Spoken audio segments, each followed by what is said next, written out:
السلام علیکم، آپ دیکھ رہے ہیں نیوز پوائنٹ، میں ہوں علی سرور۔ آج بانی پی ٹی آئی کی 190 ملین پاؤنڈ کیس میں ضمانت منظور ہوئی ہے، اور دوسری طرف اگر ہم دیکھیں تو نواز شریف صاحب جو ہیں وہ دوبارہ قیادت سنبھال لی ہے۔ نون لیگ کی اس سے کتنا فرق پڑے گا، کیونکہ شہباز شریف صاحب جو ہے بہت زیادہ مصروف ہیں، اس وقت وزیر اعظم پاکستان ہیں، ان کی اپنی بہت زیادہ مصروفیات ہیں، تو پارٹی میں مزید جان ڈالنے کے لیے دوبارہ میاں نواز شریف صاحب جو ہیں وہ سامنے آئیں گے، اور اس پہ دیکھیں کتنا فرق پڑے گا۔ اور دوسری بات یہ بھی ہے کہ پنجاب میں مریم بی بی جو ہیں سی ایم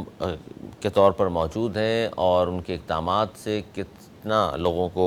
ریلیف مل رہا ہے، اس پر بات کریں گے۔ جبکہ فیصل واوڈا نے آج یہ کہا کہ جی بار بار اداروں کا نام لیا جا رہا ہے، اب الزام لگانے سے کام نہیں چلے گا بلکہ شواہد بھی دینے ہوں گے۔ فیصل واوڈا نے آج میڈیا سے گفتگو کی ہے، اور اس میں انہوں نے یہ گفتگو کی ہے، اور اس پر آج ہم بات بھی کریں گے کہ ضمانتیں منظور ہو رہی ہیں بانی پی ٹی آئی کی ایک طرف، اور دوسری طرف ہم دیکھ رہے ہیں کہ معافی مانگنے کو وہ تیار نہیں ہیں۔ اسی پر آج بلاول بھٹو زرداری صاحب نے بھی یہ بڑا ایک اہم اسٹیٹمنٹ دیا ہے، اس پر ہم بات کریں گے۔ معروف صحافی، تجزیہ کار مبشر میر صاحب ہمارے ساتھ موجود ہیں، بہت شکریہ۔ میر صاحب، خان صاحب کی ضمانت آج 190 ملین پاؤنڈ کیس میں منظور ہوئی ہے، تو اس سے کیا لگتا ہے آپ کو؟ ایک طرف یہ گلہ شکوہ کہ جی ہم سے اچھا سلوک نہیں ہو رہا، اور دوسری طرف یہ ضمانتیں ہو رہی ہیں، 2 کیسز میں اور ضمانت آج ہوئی ہے، تو کیا لگ رہا ہے آپ کو سر کہ معاملات کس طرف جا رہے ہیں؟ میرا خیال ہے، بہت شکریہ آپ کا۔ سب سے پہلے تو میرا خیال ہے کہ اگر عدالت جو ہے، ہمیں اس تاثر سے بھی یقیناً باہر نکلنا پڑے گا کہ اگر کسی پارٹی کو عدالت سے ریلیف ملے تو اس کا یہ مطلب ہم فوری نکالتے ہیں کہ ان کے کوئی معاملات طے ہو گئے ہیں۔ تو یہ تو مجھے لگتا ہے کہ ہم اس کا مطلب ہے کہ جو ایک اس موقف کی زیادہ ہم پرزور تائید کر دیتے ہیں کہ عدالتیں جو ہیں وہ انڈیپینڈنٹلی کام نہیں کرتی، بلکہ وہ بھی کسی انفلوئنس کے تھرو کرتی ہیں۔ اور اس وقت عدالتوں میں جو بحث چل رہی ہے، اور خاص طور پہ آپ کو پتہ ہے جو سپریم کورٹ میں ہے معاملہ، جی جی وہ اسی بات کے اوپر ہے کہ بھائی مداخلت کا ہے، کسی اس تاثر کے اوپر ہی گفتگو ہے، اور اس انفلوئنس کو ہی جو ہے وہ ختم کرنے کی بات ہو رہی ہے۔ تو میرا خیال ہے کہ اس وقت ذرا عدالتوں کا انداز جو ہے پہلے سے تھوڑا سا مختلف ہوا ہے۔ یہ تب مکمل طور پر یہ بات درست نہیں ہو سکتی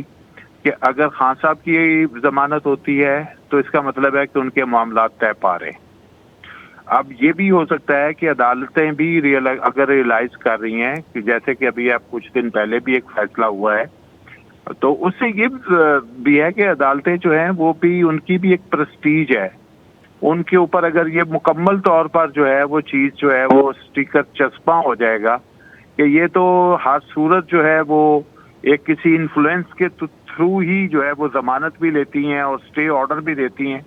تو میرا خیال ہے کہ ملک کے اندر جو ایک عدالت کی وقار ہے، جو اس کا ایک مقام ہے، جو معیار ہے، وہ مزید مجروح ہو جائے گا۔ منظور ہو جائے گا صاحب، یہ کہہ رہے ہیں۔ طاہرہ اورنگزیب صاحبہ نون لیگ کے سینئر رہنما ہمارے ساتھ موجود ہیں، بہت شکریہ۔ طاہرہ اورنگزیب صاحبہ، آپ کیا کہیں گی کہ اب جب گفتگو ہم کر رہے ہیں اور پاکستان کی معاشی صورتحال بھی ہمارے سامنے ہے، پھر اب کہا جا رہا ہے کہ جی نون لیگ کی صدارت دوبارہ میاں نواز شریف صاحب کے ہاتھ میں ہوگی تو مزید بہتری آئے گی، خاص طور پر آپ کی پارٹی کے حوالے سے بہت سارے لوگ کہہ رہے تھے شاید کچھ آپس میں، ظاہر بڑی پارٹی ہے، ناراضگیاں بھی ہوتی ہیں، سب کچھ ہے، تو اب وہ مزید بہتری کی جانب جائے گا، اور ایک تاثر یہ آ رہا ہے کہ شاید وہ ووٹ کو عزت دو کا بیانیہ اب میاں صاحب دوبارہ جو ہے وہ اس کا آغاز کریں گے، کیا ایسا ہی ہے؟ بسم اللہ الرحمن الرحیم۔ میری تو ملاقات قائد محمد نواز شریف صاحب کے ساتھ نہیں ہوئی، اور نہ میں نے اس پہ ان کا موقف سنا ہے، نہ میری بات ہوئی ہے۔ تو یہ میرے علم میں بھی ہے، جیسے آپ کو پتہ ہے کہ 28 تاریخ کو ہم نواز شریف صاحب دوبارہ پارٹی کی صدارت سنبھالیں گے، جیسا پرائم منسٹر محمد شہباز شریف صاحب نے پارٹی کی صدارت سے استعفیٰ دے دیا، اور ان کا استعفیٰ موصول بھی ہو گیا جماعت کو، اور تو اس کے لیے، اس عہدے کے لیے محمد نواز شریف صاحب کا نام ہے، 28 تاریخ کو منصب سنبھالیں گے، اور انشاءاللہ تعالیٰ مسلم لیگ پہلے بھی مسلم لیگ جو ہے وہ اپنے تمام اصولوں سمیت کھڑی تھی اور قائم تھی، آئندہ بھی انشاءاللہ تعالیٰ کھڑی رہے گی، اور قائد کے بیانیے کے ساتھ کھڑی رہے گی انشاءاللہ۔ اچھا، اس پر ظاہر ہے تو آپ بات کر رہی ہیں آئی ایم ایف کے بعد ہم دیکھ رہے ہیں کہ اب کچھ بہتری تو آنا شروع ہوئی ہے، خاص طور معیشت کی میں بات کر رہا ہوں، لیکن ایک طرف کہا جاتا ہے جی جب تک تمام اسٹیک ہولڈر، تمام سیاسی جماعتیں ایک پلیٹ فارم پہ نہیں ہوں گی تو ظاہر ہے معاشی مشکلات، خاص طور پہ جو سیاسی عدم استحکام ہے وہ بدستور رہے گا، تو اس کے حوالے سے کیا کہیں گی؟ کیونکہ 9 مئی کے حوالے سے اگر ہم بات کرتے ہیں تو پھر معافی مانگنے سے تو انکار کر دیا ہے بانی پی ٹی آئی نے، تو پھر اب کس طرح ان سے کیا بات چیت کریں گے آپ لوگ؟ ساتھ لے کر چلنے کو تیار ہیں ان کو؟ دیکھیے ہم ان کے ساتھ مذاکرات کرنے کو پہلے بھی چاہتے ہیں، آج بھی پارٹی آپ کو اور ہمارا ہم تیار بات چیت کریں، لیکن بات یہ ہے کہ آئندہ کسی کام سے پہلے کیسے اس کام کا بہت اس وقت ہم دیکھتے ہیں کہ کبھی کسی چائنیز پہ، کبھی کسی شہری پہ دہشت گردی کا حملہ کرے تو امن کی صورتحال جب دیکھتے ہیں تو سرمایہ کا جو آ رہا ہے وہ کس جذبے سے آئے گا، وہ سر کیسے کرے گا، پاکستان کی تجارت کیسے بڑھے گی، پاکستان قائم ہونے اچھا آواز کا تھوڑا سا ایشو، 2000 اچھا اس پر دوبارہ میں آتا ہوں طاہرہ روندے صاحب آپ کی جانب۔ میر صاحب گفتگو آپ سن رہے ہیں طاہرہ روندے صاحبہ کی، تو جی نون لیگ مجھے کی جانب سے ان کی گفتگو کی کوئی جو ہے نا وہ انڈرسٹینڈ نہیں کر پایا، وائس اچھا میں وہ یہ کچھ کہہ رہی ہیں پرابلم ہے۔ کہ جی ہم تو پی ٹی آئی کے ساتھ بھی، نون لیگ پی ٹی آئی کے ساتھ بات کرنے کو تیار ہیں، اب وہ بات کرنے کو ہم سے تیار نہیں ہے تو اور بات ہے، ورنہ ہم تو یہ چاہتے ہیں اور ہمارے قائدین یہ چاہتے ہیں کہ جی سب کو ساتھ لے کر چلیں، تاکہ یہ جو بار بار تاثر ہے کہ جس سیاسی عدم استحکام کا شکار ہے پاکستان، تو یہ سیاسی عدم استحکام ختم ہوگا تو معاشی عدم استحکام بھی آئے گا۔ تو وہ کہہ رہے ہیں ہم تو تیار ہیں، لیکن وہاں سے پازیٹیو جواب نہیں آ رہا، تو اس کو کس طرح دیکھتے ہیں آپ بطور ایک سینئر درجہ کار کے طور پر، کہ اگر ظاہر ہے اگر پی ٹی آئی کی جانب سے مذاکرات سے انکار کر دیا جاتا ہے، وہ پیس پارٹی سے بات کرنے کو تیار نہیں ہے، وہ نون لیگ سے بات کرنے کو تیار نہیں ہے، تو پھر کس طرح بات آگے بڑھے گی؟ دیکھیں بات یہ ہے کہ جو ایک طرح کی اعتماد سازی ہوتی ہے، اعتماد سازی نہیں ہے سیاسی جماعتوں کے درمیان، جس کی وجہ ہے کہ میرا خیال ہے کہ گفتگو سے گریز کیا جا رہا ہے۔ اب یہ دیکھیں کہ ایک 2 سال کی جو صورتحال ہے کہ کس طرح پی ٹی آئی کی گورنمنٹ کو نکالنے کے لیے غیر اپوزیشن نے جس طرح ایک پورا پروسیس چلایا اور پوری ایک ان کی ایک جو ہے وہ پوری ایکٹیویٹی چلی، تو پی ٹی آئی تو ظاہر ہے کہ ان کی ڈسی ہوئی پارٹی ہے اس وقت۔ اور اب یہ اگر اس پہ بحث کی جائے کہ جی پہلے انہوں نے ان کے خلاف کیا تھا، تو پھر انہوں نے کیا تھا، پھر انہوں نے کیا تھا، تو ہم پیچھے 50 سال تک اسی طرح وہ چلتے جائیں گے۔ لیکن جو ریسنٹ اس وقت لمحہ موجود کی بات ہے، لمحہ موجود میں یہ ہے کہ ریسنٹ جو ایک طرح کا آپس میں ریولری ہے، وہ اسی جو 3 پارٹیاں مین ہیں، جس میں مسلم لیگ نون ہے، پیپلز پارٹی ہے، ایم کیو ایم ہے، اور سب سے بڑی ایم کیو ایم جو پہلے ڈچ کر کے گئی پی ٹی آئی کو، تو یہ وہ گروپ ہے کہ جس نے پی ٹی آئی کی گورنمنٹ اتارنے میں کردار ادا کیا، پھر ان کو کرش کرنے میں اپنا پورا رول ادا کیا، اسٹیبلشمنٹ کا ساتھ دیا، نگران حکومت میں بھی انہی کے ہی لوگ تھے، پھر اس کے بعد وہ ان کو گورنمنٹ جس طرح ملی ہے وہ بھی ایک جو ہے نا سوالیہ نشان ہے۔ تو لہٰذا ہم یہ نہیں کہہ سکتے کہ دونوں پارٹیوں کے درمیان یا پیپل پی ٹی آئی کے اور ان پارٹیوں کے ساتھ کوئی بہت بڑی اعتماد کی فضا موجود ہے، اور یہ ایک بیان دے دینا ہم بات کرنے کو تیار ہیں۔ بھائی بات کرنے کے لیے ایک ماحول ہوتا ہے نا، ایک اس کا اعتماد جو ہے نا پہلے دونوں طرف جو ہے وہ بڑھایا جاتا ہے، پھر اس کے بعد کوئی ٹرمز آف ریفرنس ہوتا ہے کہ کن چیزوں کے اوپر بات ہوگی اور کس انداز سے بات ہوگی، تو پھر میرا خیال ہے بات چیت آگے بڑھتی ہے۔ بیان بازی سے تو میرا خیال ہے کچھ حاصل نہیں ہونا، یہ سیاسی بیان بازی ہے کہ ہم بات چیت کرنے کو تیار ہیں، تو میرا خیال ہے کہ پہلے تو اس اعتماد سازی کی بات کی جائے کہ اعتماد سازی کیا ہوتی ہے، کہ بھائی بہت سے لوگ جو جیلوں میں قید ہیں، جن پہ فضول پرچے کاٹے گئے سیاسی بنیادوں پر، پھر ان کے جو ہے نا ان کو بھی رہائی ملنی چاہیے۔ ایک ماحول اچھا جو ہے اعتماد سازی کی پولیٹیکل آپ بات کر رہے ساز، ہیں طاہرہ روندے صاحب، وہ کہہ رہے ہیں جی ٹھیک ہے، اب تک تو ظاہر ہے آپ لوگوں نے یہ جو بیانات دیے ہیں اور مسلسل آپ لوگ یہ بات تو کر رہے ہیں کہ جی سب سے زیادہ بات کرنے کو تیار ہیں، پی ٹی آئی کے ساتھ بھی بات کرنے کو تیار ہیں، لیکن دوسری طرف یہ کہا جا رہا ہے جی اعتماد سازی بڑی اہم ہے، عملی اقدامات تو کچھ کر کے دکھائیے، جو کارکنان ہیں جن پر بہت سارے کیسز سیاسی کیسز بنائے گئے ہیں، تو ان کو ریلیف ملے تو پتہ چلے کہ جی آپ لوگ کتنا سیریس ہیں۔ بات سنیں تو پی ٹی آئی کی حکومت تھی 4 سال تقریباً رہی، تو پاکستان کے اندر باقی جو دیگر سیاستدان تھے، جس میں سے پاکستان مسلم لیگ نون کے نہیں دیگر جماعتوں کے بھی تھے، سب لوگ گرفتار ہوئے، جس میں رانا ثناء اللہ تھے، محمد نواز شریف صاحب تھے، مریم نواز تھی، شہباز شریف صاحب تھے، حمزہ شہباز تھے, خواجہ سعد رفیق تھے, جاوید لطیف تھے, بہت سے سیاستدان تھے. تو یہ تو یہ شرط کسی سیاسی جماعت کے ساتھ نہیں رکھی تھی کہ پہلے ہمارے لوگوں کو رہا کریں پھر ہم بات کریں گے. بات یہ ہے کہ رہائی جو سب لوگوں کی ہوئی عدالتوں سے ہوئی, اپنے ٹائم پہ ہوئی, ان کے کیسز چلے. 100 سے زیادہ پیشیاں نواز شریف صاحب نے لگاتار بک کی. لندن سے وہ آئے تو انہوں نے اپنی بیٹی کا ہاتھ پکڑ کے پھر گرفتاری دی. قانون کا سامنا کیا. یہ آئین اور قانون کا جو معاملہ ہے وہ دیگر سیاسی جماعتیں کیسے حل کر سکتی ہیں؟ عدالتیں جب انہیں رہا کریں گی, ان کا حکم دے گی, قانون کے مطابق کیس تو چل رہے ہیں, تو جب عدالتیں انہیں رہا کریں گی وہ رہا ہو جائیں گے. کسی بھی سیاسی جماعت کے ہاتھ میں یہ ضمانت نہیں ہے کہ وہ فلاں سیاستدان کو رہا کر دے گا, فلاں کو جیل سے نکال دے گا, فلاں سے یہ کر دے گا. ہم تو یہ بات کر ہی نہیں سکتے. ہم بات کر رہے ہیں مذاکرات کی.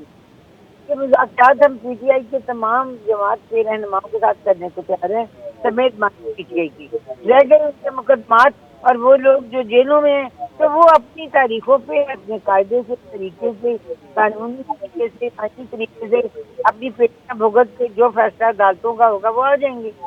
اچھا, یہ جو بات بار بار کی جا رہی ہے کہ جی معافی مانگنے کو وہ تیار نہیں ہے, ایک موقع ملا ہے 9 مئی کے حوالے سے, حالانکہ جو بھی کچھ بھی ہوا 9 مئی کو ہمارے سب کے سامنے ہے اور اس کے سب نے کہا ہے کہ جی مذمت بھی کرتے ہیں اور آئین قانون کے مطابق جو ہے سزائیں بھی ہونی چاہیے, لیکن اس کے باوجود بھی اگر لوگ ملوث ہیں اور معافی مانگ لیں اور کچھ ریلیف ان کو مل سکتا ہے تو وہ تو نہیں مانگ رہے معافی. تو اس پہ پھر حکومتی اب کیا اس پہ سوچا گیا ہے کہ معافی اگر نہیں مانگتے تو پھر کیا ہوگا؟ نہیں, ہم نے تو نہ انہیں یہ کہا ہے کہ معافی مانگے, نہ انہیں یہ کہا ہے کہ معافی نہ مانگے. تو بات یہ معافی مانگنے یہ ان کا سیاسی فیصلہ ہوگا, نہیں مانگے ان کی پارٹی کا ہوگا. حکومت کے سلسلے میں کچھ بھی نہیں کرتی. جو کچھ کرنا ملک کی عدالت نے کرنا ہے, ملک کی آئین نے کرنا ہے, قانون نے. یعنی گورنمنٹ جو ہے اس حوالے سے کلیئر ہے کہ جو بھی 9 مئی کے واقعات میں ملوث ہے چاہے کوئی بھی ہو اس کو معافی نہیں ملے گی, بلکہ آئین اور قانون کے مطابق جو سزائیں ہیں, جو شواہد موجود ہیں ان کے مطابق سزائیں ہوں گی. دیکھیے کہ آئندہ لوگ پھر دوبارہ سے یہ ڈرامہ نہ دہرائیں. یہ انتشار, یہ جو پورا ایپیسوڈ ہوا 9 مئی کو, تاکہ پاکستان کی نوجوان جو اس میں ملوث رہی اور جن کو غلط گائیڈ کیا گیا, جن کو غلط پیغامات دیے گئے 9 مئی پہلے سے کہ اگر میں گرفتار ہوا تو میں نہیں تو پاکستان بھی نہیں, کچھ بھی نہیں, یہ پیغامات بڑے غلط ڈلیور ہوئے. مراد سعید صاحب نے کہا آپ کو جو ہدایات جاری کیا وہاں پہنچ کے کارروائی کریں. صاحبہ گاڑی کی چھت پہ بیٹھ کے اسٹیٹمنٹ دیکھنے کو زیادہ بہتر پتہ ہے کہ جہاں جہاں جو ہے اس کو جو کہا گیا ہے وہ اس پہ عمل کرے. وہ کیا تھا؟ تقریب کاری تھی, انتشار تھا, تشدد پسندی تھی, اور کیا تھا؟ تو یہ جو باتیں ہیں یہ آئندہ سے اس ملک میں دہرانے کی کوئی بات نہ ہو سکے, اس لیے کہا جا رہا ہے کہ جس نے جو کام کیا 9 مئی کے حوالے سے اس کے ساتھ اس کو تو سزائیں ملیں گی جو ملوث ہیں میر صاحب جو,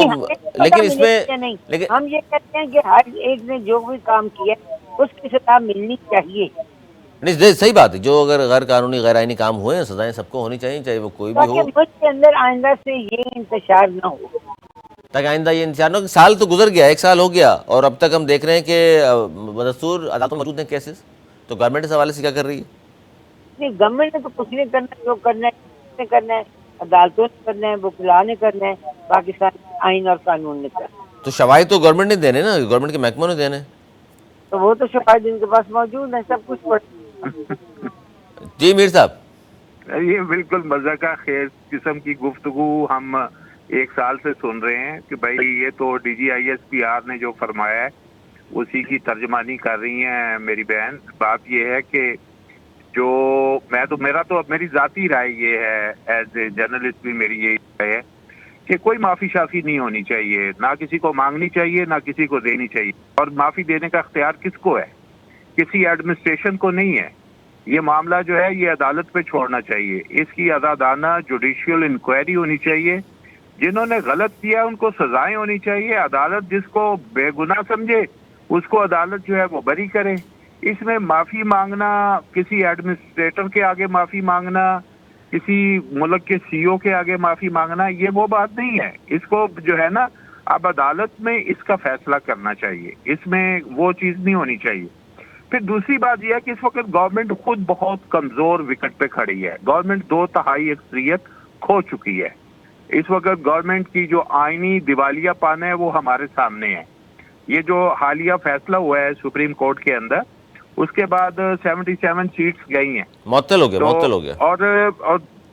گورنمنٹ کے پاس تو اس وقت اخلاقی طور پر تو گورنمنٹ جو ہے وہ 2/3 اکثریت کھو کے بیٹھی ہوئی ہے. ایسی گورنمنٹ جو ہے وہ ایک تو وہ اتحادی جماعت ہے ساتھ ملی ہوئی ہیں, اوپر سے جو ہے وہ آپ سمجھ لیں کہ ان کے پاس 2/3 اکثریت نہیں ہے. تو کسی قسم کی آئین سازی, قانون سازی کی وہ پوزیشن ہی ان کی کمزور ہو گئی ہے. اخلاقی دباؤ کا ایک, لیکن اس میں میر صاحب وہ تو یہ کہہ رہے ہیں نا کہ جی یہ جو معطل ہوا ہے فیصلہ 77 سیٹس کا, یہ آگے جا کے پھر بحال ہو جائے گا. اور تو مقصد اس وقت تو ہو گیا نا بھائی. دیکھیں جب ایک چیز ہو جاتی ہے تو اس وقت تو ہم تو آج کی بات کریں گے نا, سال بعد بحال ہوگا تو سال تک یہ 2/3 اکثریت کے ساتھ بیٹھی رہے گی گورنمنٹ کیا؟ ایک اور مثال میں آپ کو دے دیتا ہوں, ایک اور مثال دے دیتا ہوں. 1 سال سے سپریم کورٹ میں ایک اور کیس پینڈنگ ہے کہ یہ جو جتنے بھی معاملات ہیں اس کے عدالتوں میں, یعنی کہ یہ سپریم کورٹ اس کو جو ہے ابھی تک ڈیسائیڈ نہیں کر پایا کہ فوجی عدالتوں میں کیس چلنے ہیں یا سول عدالتوں میں چلنے ہیں. اس کا فیصلہ ہی نہیں ہوا ابھی تک. تو دیکھیں جو سب سے بڑی چیز ہے, اگر گورنمنٹ نے اس پہ کوئی آئین سازی میں کرنی تھی, کوئی نیا ایکٹ پاس کرنا تھا, کوئی چیز لانی تھی, تو 2/3 اکثریت کھو کے گورنمنٹ بیٹھ گئی ہے. تو اب گورنمنٹ تو کوئی پارلیمنٹ سے کوئی چیز ایسی کر نہیں سکتی اس لیول پہ. لہٰذا یہ سسٹم جو ہے ایک بند گلی میں جا رہا ہے, اس وقت تو بند گلی میں کھڑا ہے. تو اچھا, یہ تو بند گلی والی جو بات آپ کر رہے ہیں, کیونکہ اس پہ تو طاہرہ روزن صاحبہ 1 جون سے, یعنی جون میں اب ظاہر بجٹ بھی آنا ہے, اور 1 جون سے ملین مارچ کا آغاز کر رہے ہیں مولانا فضل الرحمان صاحب. باقی جو سیاسی جماعتیں, سنی اتحاد کونسل, پی ٹی آئی کو کہہ لیں جی, دوسرے جتنے بھی 6 جماعتیں اور ہیں وہ سب سڑکوں پر ہوں گی, تو بڑا مشکل ہو جائے گا پھر تو حکومت کو آگے لے کے جانا. آپ جو سیاسی جماعت جو بہتر سمجھ رہی ہے اس وقت وہ سوچ رہی ہے. اب بات یہ کہ اس ملک کے اندر ہم پریشان ہیں مہنگائی سے, بے روزگاری سے, دہشت گردی سے, لا اینڈ آرڈر سے, بالکل صحیح, روزگار سے. یہ وہ مسائل ہیں عوام کے, پھر مہنگائی, یہ ان پر کسی طرح سے قابو پایا جا سکتا. پرائم منسٹر صاحب مختلف ممالک کے دورے کر چکے ہیں, سعودی عرب, یو اے ای, چائنا, ادھر, تاکہ انویسٹر آئے اور پاکستان کا تجارت بڑھے, لوگوں کو روزگار ملے اور لوگ سکھ کا سانس لے سکیں, مہنگائی کر سکیں. اب اگر دیگر سیاسی جماعتیں یہ سب کچھ نہیں چاہتی, وہ ملک افراتفری کا سما ہی چاہتی ہیں, وہ انتشار ہی چاہتی ہیں, وہ ہڑتالیں ہی چاہتی ہیں, وہ احتجاج ہی چاہتی ہیں, وہ جلوس ہی چاہتی ہیں, تو یہ موقع ہے کہ وہ پاکستان کے عوام کے ساتھ اچھائی کر رہے ہیں یا کیا کر رہے ہیں, یا کیا سوچ رہے ہیں. ہمیں اگر اس پاکستان کو دیکھ کے آگے جانا ہے تو ان تمام مسائل کا حل ڈائیلاگ کے ذریعے ہو سکتا ہے. لیکن اگر یہ نہیں چاہتے کسی قسم کی بہتری, تو یہ اپنا کام جاری رکھیں, حکومت اپنا کام جاری رکھے گی. انشاءاللہ بجٹ بھی آئے گا. ہم نے جیسے کہ پنجاب گورنمنٹ نے بھی آپ نے سنا ہوگا, گورنمنٹ سنا ہوگا, آٹا 2,000 روپے کا ہو گیا توڑا, پنجاب 800 روپے آٹا توڑا گیا. وہاں پہ آپ دیکھیں کہ جو دوائیں ہیں جو ختم ہو گئی جو پچھلے 10 بار میں, وہ ہمیں فری مل رہی ہیں. جی صاحبان 200 کے قریب موبائل قسم کے ہیلتھ ہیں وہ قائم کر دیے ہیں, جو گلی محلوں میں جا رہی ہیں. اس میں الٹرا ساؤنڈ مشین ہے, اس میں ای سی جی مشین ہے, اس میں بلڈ کے تمام سیمپل اکٹھے کرنے کے لیے ڈاکٹر موجود ہیں, نرسز موجود ہیں, ایل ایچ پی موجود ہیں. اور یہاں تک کہ ان سے بڑے جو کنٹینر تھے جنہوں نے پہلے بھی گزشتہ حکومت میں ان پر کنٹینرز پہ احتجاج ہوئے, تو ان کنٹینرز کے اوپر بھی میڈیکل سے اکوپمنٹس رکھ کے ان کا بھی آغاز کیا گیا پنجاب میں. تو ہم چاہتے ہیں کہ مثبت گورنمنٹ کے ساتھ مل کے یہ ہمارے ساتھ چلیں, لیکن اگر یہ نہیں کرنا چاہتے تو یہ ان کا اپنی سوچ ہے, اپنا انداز ہے. یہ اپنا کام جاری رکھیں, حکومت عوامی منصوبے جو بہتری کے وہ اپنا کام جاری رکھیں, وہ اپنا کام کریں, ہم اپنا کام آپ اپنا کام کرتے رہیں گے. میر صاحب یہ بات جو کر رہی ہیں طاہرہ روزن صاحب, یہ بات تو درست ہے. وہ کہہ رہی ہیں گورنمنٹ اپنا کام کرے گی, پھر یہ لوگ جو بھی کرنا ہے کر لیں. لیکن ظاہر ہے نئی حکومت ہے, 2-3 ماہ ہوئے ہیں, ابھی سے دیگر سیاسی جماعتیں سڑکوں پر آ جائیں گی, تو کل تو پھر یہ ہم کس طرف ملک کو لے کے جا رہے ہیں؟ جمہوریت کو ڈیریل کرنے کے چکر میں ہیں. کل کوئی اور گورنمنٹ بنے گی تو پھر دوسری پارٹی بھی یہی کریں گی کہ 2 مہینے نہیں ہوں گے اور وہ سب وہ سڑکوں پہ آ کے بیٹھ جائیں گے, اس حکومت کو چلنے نہیں دیں گے. نقصان تو ظاہر عوام کا ہوگا. لیکن بات یہ ہے کہ یہ تو پھر ملک کے اندر ایک ایسی انڈرسٹینڈنگ ڈیولپ ہونی چاہیے کہ جب نئی گورنمنٹ بنے تو 1 سال تک احتجاج نہیں ہونا چاہیے، تو آئینی طور پر احتجاج کو معطل کر دیا جائے۔ یہ تو پھر اس طرح کی کوئی انڈرسٹینڈنگ سیاسی پارٹیاں آپس میں طے کر لیں۔ یہ مسئلہ یہی ہے کہ جس وقت ہماری جو سیاسی پارٹیاں ہیں، خاص طور پہ جو 4-5 مین اسٹریم پہ رہتی ہیں، انہوں نے جب اپوزیشن میں ہوتی ہیں تو ان کے سارے ماڈل ڈیفرنٹ ہوتے ہیں، جب یہ گورنمنٹ میں ہوتی ہیں اس وقت ان کے ماڈل ڈیفرنٹ ہوتے ہیں۔ جب یہ اپوزیشن میں ہوتی ہیں تو یہ اپنے اس وقت کی حکومت کو ڈی ریل کر رہی ہوتی ہیں، جس وقت خود حکومت میں آتے ہیں تو کہتے ہیں کہ ہمیں کوئی ڈی ریل نہ کرے، اور اس وقت جو ہے نا اپوزیشن میں رہ کے کہتے ہیں کہ احتجاج ہمارا آئینی حق ہے، تو دوسرے لوگ جب آئینی حق استعمال کرتے ہیں تو کہتے ہیں کہ یہ ملک کو نقصان پہنچا رہے ہیں۔ لہٰذا یہ جو ڈبل سٹینڈرڈ ہے نا ہماری سیاسی پارٹیوں تو آپ کیا سمجھیں مرزا صاحب، اس سے ہوگا کیا اب اگر یکم جون سے انتشار ہے؟ سب سے بڑی چیز یہ ہے کہ ابھی تک ہم وہیں پہ کھڑے ہیں جو سب سے پہلے، اگر میں بہت زیادہ پیچھے نہیں جاتا، میں صرف 8 فروری پہ رہتا ہوں، ہم ابھی تک 8 فروری کے نتائج کے حوالے سے سوالیہ نشان پہ کھڑے ہیں۔ وہ مسئلہ ابھی تک حل نہیں ہوا کہ یہ واقعی الیکشن جو ہیں اس کے رزلٹس کے مطابق گورنمنٹ بنی ہے یا نہیں بنی، اور اس کے اوپر جو کچھ ریزرویشنز آئی ہیں، جو کچھ چیزیں ہوئی ہیں۔ ابھی دیکھیں حال ہی میں پچھلے سال کی بھی رپورٹ آئی ہے، ہیومن رائٹس کمیشن کی رپورٹ آئی ہے کہ پاکستان کا ہیومن رائٹس اور آزادی اظہار اور ساری چیزوں کے حوالے سے برا ترین ریکارڈ ہے، اخبارات میں اس میں اداریے لکھے گئے۔ تو یہ تو صورتحال رہی ہے۔ جب آپ اس طرح کی چیزیں لے کے چلتے ہیں تو آپ توقع کر سکتے ہیں یا آپ یہ دعویٰ کر سکتے ہیں آپ ایک اچھا جمہوری کلچر ڈیولپ کر رہے ہیں، آپ ایک سیاسی ڈائیلاگ والا ماحول کریٹ کر رہے ہیں؟ ایسا تو نہیں ہے۔ پہلے تو میں یہی کہتا ہوں کہ پہلے آپ ایسا ماحول تو بنانے کی کوشش کریں کہ سیاسی پارٹیاں آپس میں سیاست کریں، سازشیں نہ کوئی کرے، سیاست کریں۔ سیاست کرنا کوئی بری بات نہیں۔ سیاست کیا ہوتی ہے کہ آپ اپنے حقوق کی جدوجہد کے لیے پرامن طریقے اختیار کرتے ہیں، وہ سیاسی جدوجہد ہوتی ہے۔ اس کے لیے اگر آپ کی اس بات کو، اگر آپ کی بات کو آنر نہیں کیا جاتا، پھر لوگ ریلیاں بھی نکالتے ہیں، پھر اس کے علاوہ اس پہ اگر پولیس جو ہے وہ تشدد کرتی ہے۔ آپ مجھے بتائیں ابھی کشمیر میں کیا ہوا، کشمیر میں کیسے وہ چیزیں ہوئیں؟ اس کا مطلب ہے گورننس کے ایشوز کچھ سازش ہو رہی ہے، اس کا مطلب ہے طاہر صاحب نے کشمیر کا ظاہر ذکر کیا کشمیر کو میر صاحب نے۔ دیکھیں، اگر آپ کشمیر کا مسئلہ دیکھیں تو اگر بھائی دو مطالبے وہاں پہ لوگ کر رہے تھے کہ ہمیں ہمارے آٹے کی قیمت صحیح کرو، ہماری بجلی کی قیمت صحیح کرو، اب اس کو کوئی نہیں مان رہا تھا تو کہہ رہے ہیں کہ یہ باعث سے سازش ہو رہی تھی، پبلک اپنے رائٹس کے لیے نہیں، یہ تو بڑی خطرناک اور الارمنگ ہے طاہر صاحب کہ بجٹ کے بعد اگر چیزیں مزید مہنگی ہوئی خدا نخواستہ، پھر یہاں بھی یہ نہ ہو کہ عوام سڑکوں پر ہو۔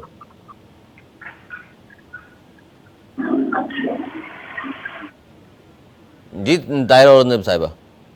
جی مجھے آپ کی آواز صاف نہیں آ رہی تھی، ذرا ریپیٹ کر دیں۔ جی میں کہہ رہا ہوں کہ جس طرح کشمیر میں میر صاحب فرما رہے ہیں احتجاج ہوا، لوگ سڑکوں پر آئے کہ جی بجلی مہنگی اور آٹا مہنگا سستا کیجئے، تو یہ بجٹ کے بعد پاکستان میں بھی یہ حال نہ ہو کہ لوگ سڑکوں پر آ جائیں کہ جی مہنگائی سے ظاہر چکی تلے کتنا پیسیں گے لوگ؟ تو پھر اللہ تعالیٰ پرائم منسٹر صاحب کو زندگی بھی دے اور ہمت بھی دے، اگر آزاد کشمیر کا معاملہ انہوں نے سارٹ آؤٹ کر دیا تو پاکستان کا بھی کر لیں گے انشاءاللہ۔ مگر سڑکوں پہ آنے کے بعد کریں گے۔ سڑکوں پر آنے کے بعد میں نے یہ نہیں کہا سڑکوں پہ آنے کے بعد، انہوں نے سڑکوں میں آنے سے پہلے کیا کچھ اقدامات کیے ہیں کبھی آپ نے دیکھے ہیں؟ سڑکوں پہ آئے ہیں تو معاملہ حل ہوا ہے نا، اس کا مطلب ہے ہر صوبہ سڑکوں پہ آئے گا۔ نہیں، سڑکوں پہ لانے کا رواج تو عمران خان نے ڈالا ہے، احتجاج کا طریقہ تو عمران خان نے بتایا ہے، نوجوان نسل کو بیدار روک کرنے کا کام تو اللہ تعالیٰ نے عمران خان سے لیا ہے۔ پاکستان کی سیاسی تاریخ سے آپ جو ہے میرا خیال ہے کہ یہ اگر روزگار کمانے میں لگے، اپنے حالات ٹھیک کرنے میں لگے اور مہنگائی کے خاتمے میں حکومت کا ساتھ دے تو ایسا کسی صوبے میں نہیں ہوگا انشاءاللہ، اور سب صوبے بڑے قانون اور آئین کے دائرہ کار میں رہ کے حکومت، مرکزی حکومت کے ساتھ چلیں گے، آپ کو فکر کی ضرورت ہی نہیں ہوگا انشاءاللہ۔ چلیے جی، بہت شکریہ بشیر میر صاحب آپ کا، طاہر صاحب آپ کا، وقت کی قلت ہے، انشاءاللہ پھر اگلے پروگرام میں گفتگو اس پہ مزید بھی کر سکتے ہیں کیونکہ یہ بڑا اہم موضوع ہے، کیونکہ اصل جو مسائل ہیں عوام کے، مہنگائی، غربت، بے روزگاری، اس پر کوئی بات کرنے کو تیار نہیں ہے۔ قومی اسمبلی کے اجلاس جب آپ دیکھتے ہیں تو وہاں بھی بات شروع ہوتی ہے کہ جی فلاں عامر ایوب سے بات شروع کر کے اور جنرل پرویز مشرف تک بات پہنچتی ہے، پھر کوئی جنرل باجوہ کا ذکر کرتا ہے اور کوئی پھر ضیاء الحق کا ذکر کر رہا ہوتا ہے، اور پھر بات آئی گئی ہو جاتی ہے۔ عوامی جو مسائل ہیں اس پر ہم بات بھی سیاستدان کرتے نظر نہیں آ رہے ہمیں کہ جی مہنگائی کیوں ہے اور اس کو ختم کس طرح کیا جا سکتا ہے یا کم کس طرح کیا جا سکتا ہے۔ بے روزگاری بڑھتی جا رہی ہے، نوجوان ڈگریاں لیے ہاتھ میں جوتیاں چٹکاتے پھر رہے ہیں سڑکوں پر، ان کو کس طرح روزگار ملے گا، ان کو روزگار کس طرح دیا جا سکتا ہے، نئی صنعتیں کس طرح لگ سکتی ہیں۔ اوورسیز پاکستانی جو پیسہ بہت زیادہ تعداد میں بھیجا کرتے ہیں وہ کم کیوں ہو گیا ہے، باہر سے سرمایہ کیوں پاکستان نہیں آ رہا، سرمایہ کاری کیوں نہیں ہو رہی، یہ وہ چیزیں جس پر بیٹھنا چاہیے تمام سیاسی جماعتوں کو اور مل کر بات کرنی چاہیے، یہی حل ہے اس کا۔ آج تک کے لیے اتنا ہی، اگلے پروگرام تک کے لیے مجھے میری ٹیم کو اجازت، ملنے کے بعد۔